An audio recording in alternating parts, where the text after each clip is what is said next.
Hello. Remember that a complex system consists of these little entities, these agents, these parts that have interdependent payoffs and rules that create emergent phenomena and robustness and possibly large events. In this lecture, we're going to talk about a fundamental trade-off for the agents within a complex system. And that trade-off involves whether to explore or whether to exploit. So first, some basic definitions. By exploration, I mean searching for better solutions, climbing on that landscape. The more you search, the more likely you'll locate a really good choice of action. By exploitation, I mean taking advantage of what you know, reaping the benefits of past searches. This trade-off between continuing to search to explore or to rely on what you've already learned to exploit is common for actors within a complex system. Suppose, for example, you want to find a deli in New York. New York has thousands of delis. In addition, new delis are popping up all the time, and existing delis adapt. They change their menus and suppliers. If you desired, you could explore forever. But if you did this, if you kept exploring, on average, the quality of that corned beef on rye that you're eating would be just average. So at some point, what you've got to do is you've got to exploit the information that you've gathered. But if you stop exploring, if you go the other way, if you just exploit what you know, you could miss out on something much better. Or even worse, your loyalty and that of others could cause the quality of your favorite deli to decline, and what was once a really great place to eat may now be just sort of mediocre. So ideally, you shouldn't either stand pat or continue to explore. What you need to do is balance exploration against exploitation. In this lecture, what we're going to see is how and why actors in complex systems maintain this balance. And in addition, we're going to see how doing so actually maintains complexity. But we're only going to get to that at the end. All right, recall from a previous lecture that a system with very few connections and interdependencies won't produce complexity. Instead, it's just going to be a bunch of isolated independent events. But if we had too many connections and interdependencies, the result would be some sort of incomprehensible mangle or gray goo, right? So the domain of complexity exists in this interesting in-between region where we've got some connections and some interdependencies, but not too much. That same logic held for diversity and adaptation. Complexity happens in the region in between. But this begs the question, if complexity happens when those dials, remember our 4 dials, are adjusted just right in the center, how do they get there? Well, in this lecture, we're going to give a possible answer as to why. We're going to begin, though, by describing this explore-exploit trade-off, because that's going to be the basis for this fundamental insight. And we're going to do it in the context of a rugged landscape problem, a decision problem called the two-arm bandit. This problem requires choosing between 2 arms on a slot machine. After we do that, we're going to return to 2 concepts from the second lecture, rugged landscapes and dancing landscapes. And we're going to see how the explore-exploit trade-off manifests itself in those 2 contexts. And along the way, we're going to introduce a really cool algorithm. That's just a search procedure that balances exploration with exploitation, and it's called simulated annealing. This algorithm abstracts from a process used in physics and engineering, the annealing of glass and metals, and constructs an algorithm, a heuristic, that can be used to solve problems. We're then going to turn to evolutionary systems and see how the basic mechanisms of evolution, mutation, recombination, and selection, can be seen through this prism of exploration versus exploitation. Species in an ecology, just like firms in a market, confront this tension between explore and exploit. And then finally, we're going to use this idea, this explore-exploit trade-off, to propose a possible explanation for why systems tend to be complex. Okay, let's go to the two-arm bandit problem. If you walk into a Las Vegas or Atlantic City casino, you're going to see hundreds, if not thousands, of people sitting there dutifully pulling the levers of slot machines. In some places, these levers have been replaced by buttons, but for imagery, I want you to think that people are pulling levers.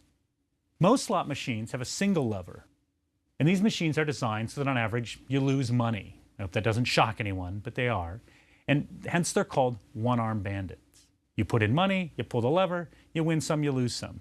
As the old saying goes, you pays your money, you takes your chances. But think of a slot machine not with one arm, but with 2 arms. Now the key assumption here is going to be that these 2 arms pay out at different rates.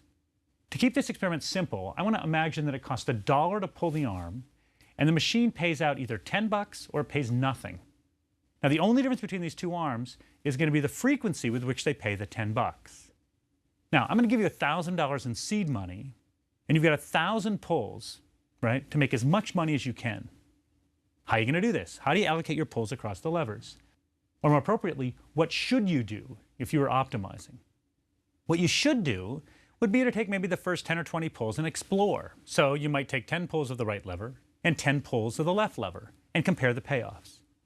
So if the right lever paid off 3 times and the left lever paid off twice, you might think, well, maybe I should pull the right lever more. But would be exploiting the right lever. Do you exploit the information you've gathered so far, or do you continue to explore? 10 pulls isn't very many, and 2 wins is pretty close to 3. And so what you may do is decide to, give 10 more tugs on each arm. Suppose after these 10 more tugs, you have a total of 6 wins on the right arm and only 4 on the left arm. Well, now it might seem like a really good time to start exploiting. And you might be smart to allocate your next 10 pulls to the right arm. And if again you found that 3 or more of those pulls pay off, you might be justified to stick with the right arm for your last 900 and some pulls. But if you only get 1 or 2 payoffs in the next sequence of 10, you might decide, well, I think I'm going to go back and explore a little bit more with that left arm. All right, now you've got the basic idea. The more you explore, the more likely you are to find the correct lever. That's a good thing. But the more you explore, the less time you spend taking advantage of your information. That's a bad thing. The optimal solution to the two-arm bandit problem depends on the number of pulls you get and on the information you receive along the way. So for example, if the right arm always paid off, you should keep pulling it forever. You might never even pull the left arm. Alternatively, if the right arm pays off only 1 in 20 pulls, and the left arm pays off only 1 in every 25 pulls, you might spend most of your 1,000 pulls exploring and little time exploiting, because the difference is so small and the payoffs are so rare. Okay, now we've got this basic idea down, this tension between exploration and exploitation. I want to take that basic idea and I want to go back to our concept of a rugged landscape and a Mount Fuji landscape and describe how that trade-off plays out there. Okay? Now recall from the second lecture that we can think of the possible actions that an entity might take. This could be a frog, a person, or the FDIC as a set of geographic coordinates.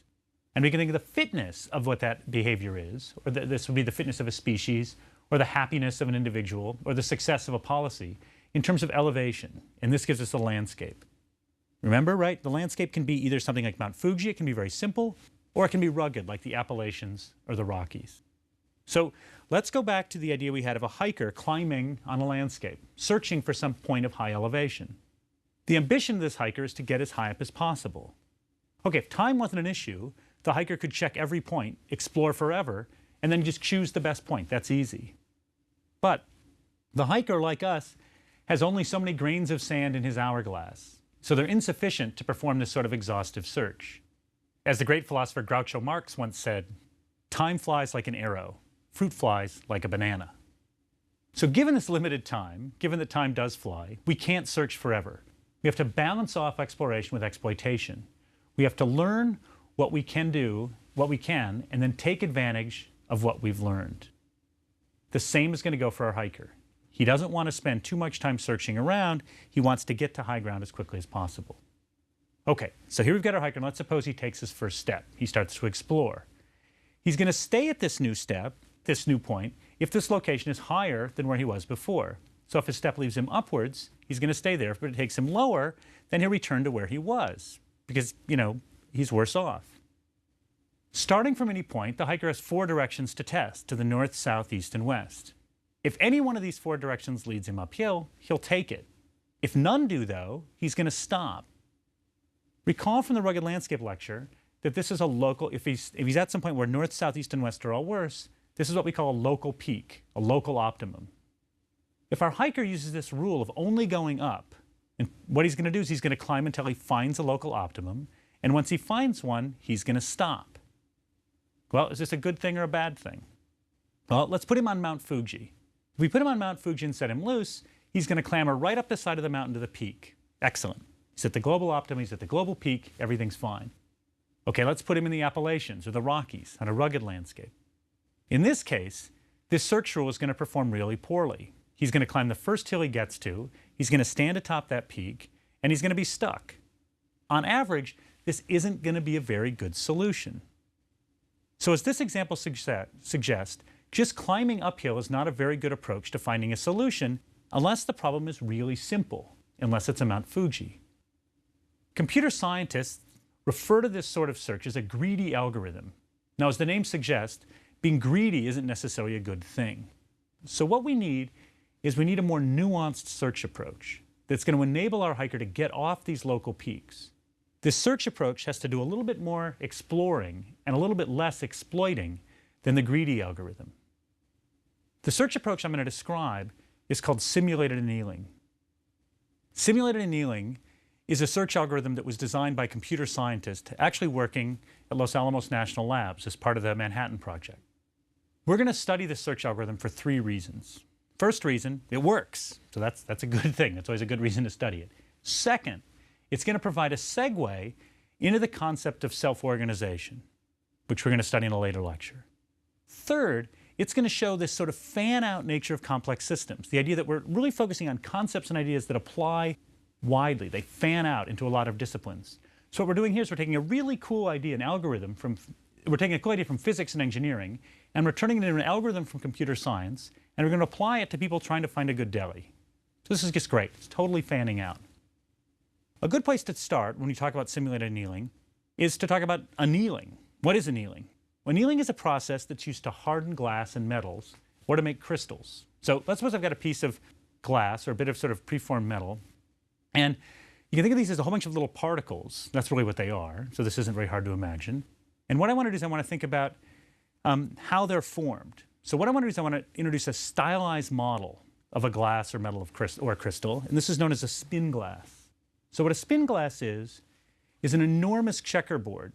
And on each cell, each square in the checkerboard, is a little particle. And each particle has a spin, which either is +1, which is pointing up, or -1, which is pointing down. Now initially, I'm going to just randomly assign these spins. So I'm going to freeze the system in that state. So some of the spins are up, some of the spins are down. The system is what we call disorganized. Okay? Got the picture? There's a huge checkerboard. Each square has a little particle on it that either points up or points down. What we'd like to do is get all of these particles to point in the same direction. Then we'd have the spin glass would be organized. Now, if the spin glass is organized, what this would be is tempered steel, hardened glass, or a crystal. There would be the structure with everything pointing in the same way. Now, we don't care whether they're pointing up or whether they're pointing down. What we care about is they all point in the same direction. How do we do it? Well, we anneal. So one thing we could do is we could go in and turn each particle. That won't work. It would take a ton of time, and we'd need really, really small tweezers. What annealing does, and this is what glass makers and metallurgists do, is they take advantage of the fact that the particles actually want to line up. So if we think of these particles as like little agents, they want to point in the same direction. So when the metal's too cold, when it's frozen, these particles are all stuck in this frustrated or this disorganized state. So the physicists call this frustrated, and you can literally think of these little spins like people you know. If they're not organized, right, they're frustrated. Now, if we heat the metal, these particles become unfrozen. They're set free to do whatever they want to do, and they're going to try and align their spins with those of their neighbors. So the trick would seem to be here to heat the metal so the particles are free to move around and line up with their neighbors. So if we did this, if we put the heat up really high, they'd all start sort of spinning around, and they wouldn't settle down. So that's not going to work. So what we need to do is we need to heat the metal just enough so the particles get free enough to move, but not so much that they can dance around like, just spinning in all sorts of crazy directions. So if we heat it up just enough, each particle is going to try to match the direction of its neighbors.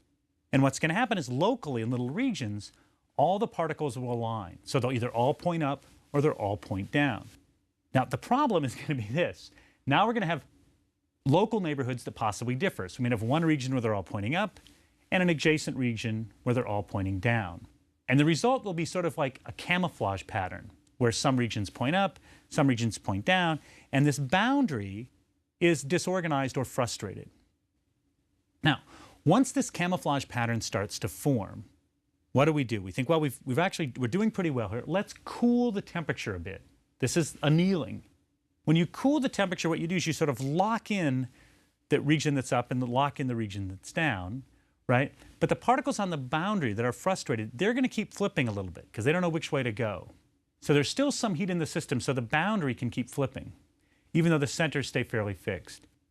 What this means, though, is that the boundary can move. As parts of the boundary become, start pointing up, then parts that were in the pointing down region are now on the boundary. So the boundary is going to move around and sort of get absorbed into one region or another. So here's how this is going to happen. Imagine you've got a small neighborhood of particles pointing up. Say just like 16. There's 16 little holdouts surrounded by a bunch of particles pointing down. At some point, the boundary of that region of the 16 particles is just going to start to flip, and that little region is going to shrink from 16 to 12 to 8 to 4, and eventually that whole region, instead of pointing up, will point down. So because these boundaries move eventually, the whole checkerboard is going to come into the same state. And once we've got all the particles pointing in pretty much the same direction, with the caveat there may be still a few little bits of flipping around on some boundaries, we're going to lower the temperature a little bit more. So this is more annealing. As the temperature cools, eventually all the particles are going to stabilize in such a way that they're pointing in the same direction. In our case, that direction is down. And when they all are pointing down, we cool the temperature so far that the system freezes, that it becomes organized. And we call this state organized, again, right, because all the particles are pointing in the exact same direction. Okay. Annealing then works as follows. You heat up the glass or metal, free the particles from their surly bonds. Then you slowly lower the temperature so they can align locally. This creates neighborhoods or regions that point mostly in the same direction. You keep things hot enough so that the neighborhood boundaries keep moving. This allows the neighborhoods to align as the boundaries sort of move about. Once the neighborhoods are aligned, your particles are all organized, and what you do is you cool the whole thing off. Okay, that's annealing. We've now got an idea how annealing works. We want to take that idea and apply it to our hiker on the rugged landscape. In a nutshell, we want to heat things up and then slowly cool things down. It's a lot like how we approach the two-armed bandit problem. First we explore, that's having heat by having lots and lots of heat, and then we exploit by cooling things down. How fast we cool depends on properties of the particles and the metals and glasses. So metals and glasses are annealed at different temperature schedules. Okay, now let's go back to our landscape. And let's think about a simulated annealing algorithm, because we're not actually going to heat up our hiker. We say simulated because what we're going to do is we're going to use the idea of heating and cooling to find a point of high elevation on the landscapes. Here's how this is going to work. We want to think of the temperature as a proxy for the probability of making a mistake. When the temperature is high, that means the hiker is going to make a lot of mistakes. When it's low, he makes almost no mistakes. What is a mistake? A mistake for a hiker is going downhill instead of uphill. Okay, let's start out. Let's make the temperature really, really high. If the temperature is really, really high, it's as though our hiker doesn't know down from up. He's going to make a ton of mistakes. He's just like one of those little particles who's just sort of flipping up and down. He's going to be dancing all over the place. What he's doing is he's doing lots of exploring. So he's going to just take a step and he's not really going to know whether it's up or down, so maybe he stays there, maybe he doesn't.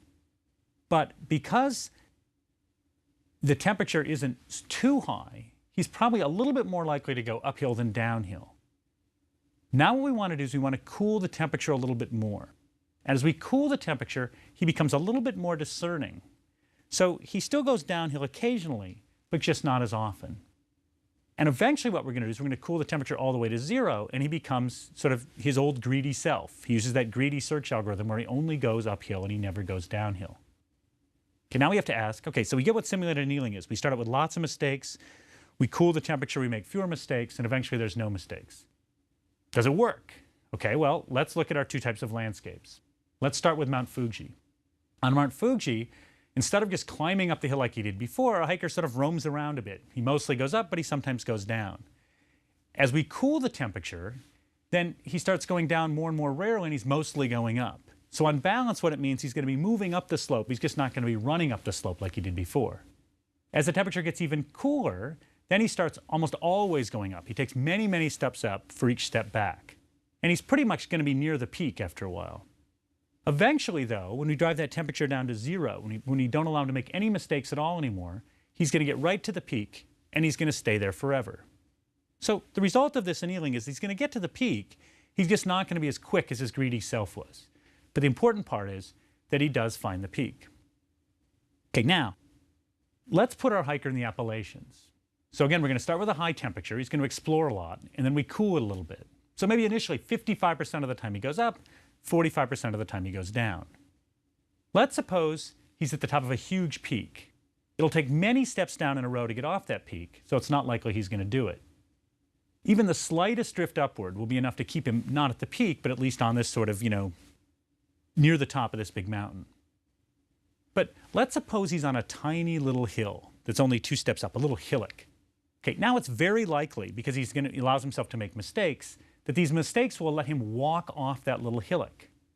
Why is that? Even though he tends to go up, it's the fact that he allows himself to make several mistakes in a row because of the high temperature, that he can get out of that little hill.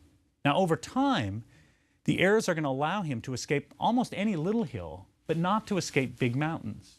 Now, as the temperature starts to cool even more, the hiker is going to remain at or near the local peak he's on. And when the temperature cools all the way, he's going to become greedy and he's going to rush exactly to that local peak and he'll stop. So what's going to happen is annealing is going to give him a pretty good solution. Not necessarily the optimal peak, the global peak, but it's going to put our hiker on a fairly big hill, because annealing enables the hiker to do a lot more exploring than he previously did.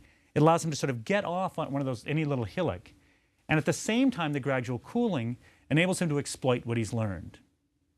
So if we think over these 2 landscapes, Mount Fuji and the Appalachians, we see that by having this cooling temperature, you can sort of get off little hills and get to bigger hills. And you realize if you had an optimal cooling schedule, if you could figure out exactly how to anneal, you'd want to change that schedule as a function of the landscape. So on Mount Fuji, you'd want to cool that thing off as fast as possible. On more rugged landscapes, you'd want the cooling to be slower. I want to take a brief sidebar here and talk about how evolution does this, how it balances exploration and exploitation. So let's restrict attention to species that have sexual reproduction. So what do we have? We've got mutation and recombination of genes. So when we have sexual reproduction, we have the crossing of genes, and we have this recombination, and we also have these errors introduced by mutation. These are forms of exploration.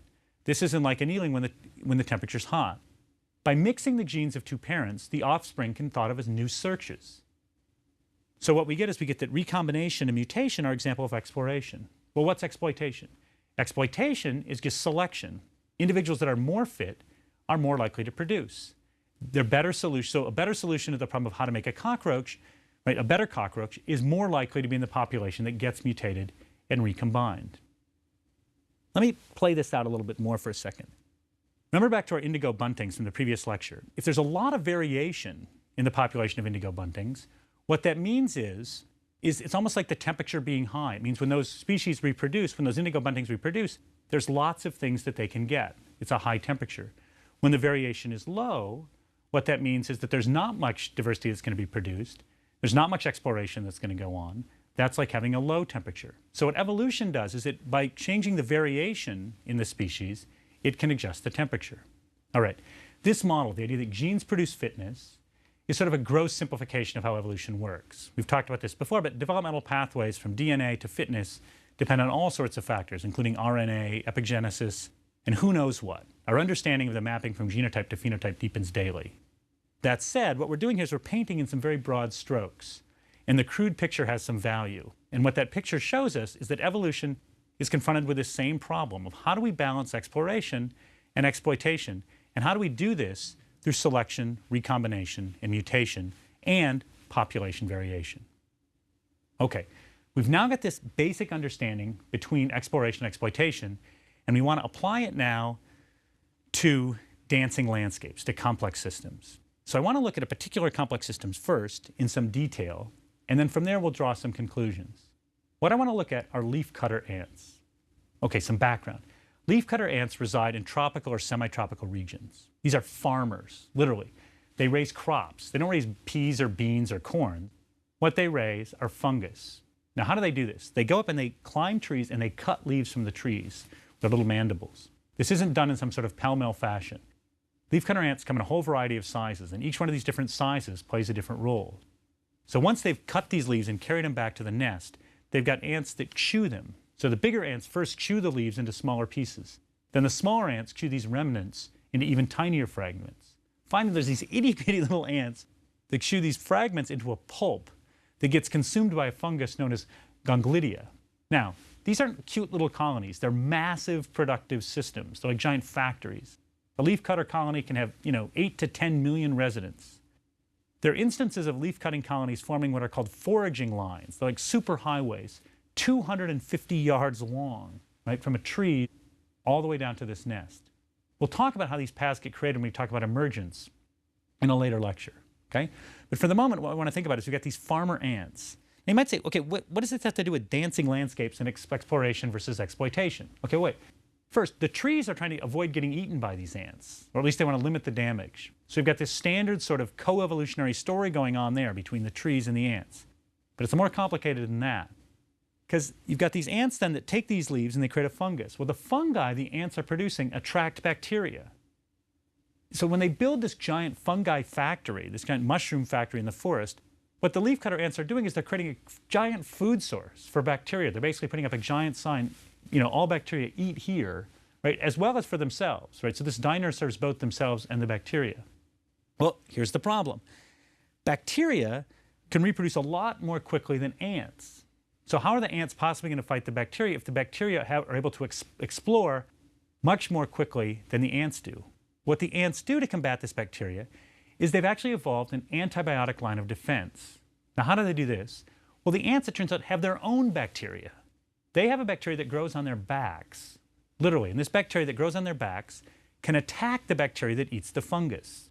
So what we see here in this very brief description of an ecosystem is this constant balance between exploration and exploitation. We've got the ants trying to exploit the trees and trying to exploit their knowledge to build this sort of fungus factory. And at the same time, they've constantly got to be exploring, using the bacteria on their backs, new ways of fighting the bacteria that's eating their fungi. So there's constantly reasons to explore. So what happened is that leafcutter ants had to form a relationship with the bacteria in order to evolve fast enough, in order to keep exploring. And metaphorically, again, we can think of this as maintaining their elevation on this dancing landscape. Okay, this logic holds writ large. What was once a very good solution could be a lousy solution once a landscape is shifted. Anyone or anything placed on a dancing landscape, whether it's a bluegill,